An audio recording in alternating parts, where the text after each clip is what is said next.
Assalamualaikum warahmatullahi wabarakatuh. Salam sejahtera bagi kita semua. Om Swastiastu, Namo Buddhaya, salam kebajikan.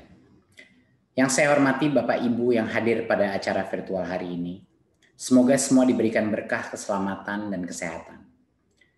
Peningkatan sistem evaluasi pendidikan adalah bagian dari kebijakan Merdeka Belajar yang didukung penuh oleh Presiden Jokowi dengan tujuan utama mendorong mutu pembelajaran dan hasil belajar para murid. Untuk itu Kemendikbud mengeluarkan kebijakan asesmen nasional yang dirancang tidak hanya sebagai pengganti ujian nasional dan ujian sekolah berstandar nasional, tetapi sebagai penanda perubahan paradigma tentang evaluasi pendidikan.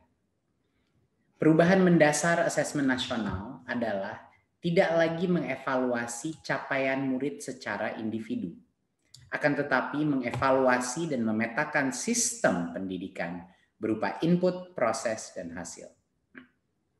Potret layanan dan kinerja setiap sekolah dari hasil asesmen nasional ini kemudian menjadi cermin untuk kita bersama-sama melakukan refleksi, mempercepat perbaikan mutu pendidikan Indonesia.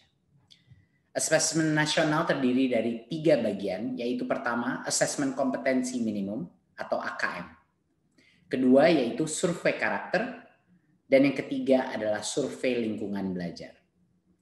Asesmen kompetensi minimum atau AKM dirancang untuk mengukur capaian murid dari hasil belajar kognitif yaitu literasi dan numerasi.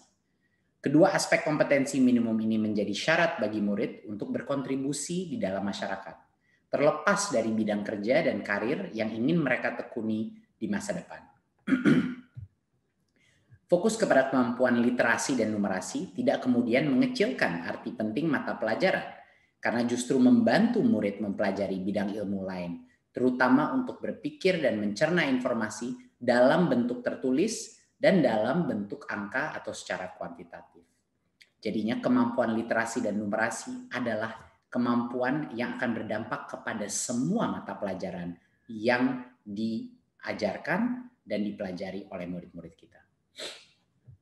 Bagian kedua adalah dari asesmen nasional adalah survei karakter yang dirancang untuk mengukur pencapaian murid dari hasil belajar sosial emosional berupa pilar karakter untuk mencetak profil pelajar Pancasila. Dengan 6 indikator utama yaitu beriman dan bertakwa kepada Tuhan Yang Maha Esa serta berakhlak mulia. Kedua, kebinekaan global. Ketiga, kemandirian. Keempat, gotong royong.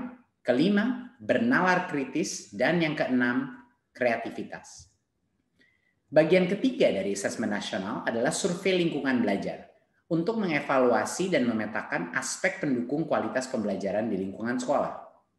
Asesmen nasional pada tahun 2021 dilakukan sebagai pemetaan dasar, baseline dari kualitas pendidikan yang nyata di lapangan, sehingga tidak ada konsekuensi bagi sekolah maupun murid.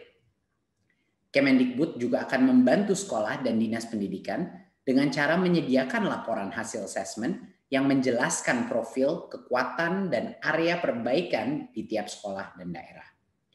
Sehingga sangat penting dipahami, terutama oleh guru kepala sekolah, murid, dan orang tua, bahwa asesmen nasional untuk 2021 tidak memerlukan persiapan-persiapan khusus maupun tambahan yang justru akan menjadi beban psikologis tersendiri.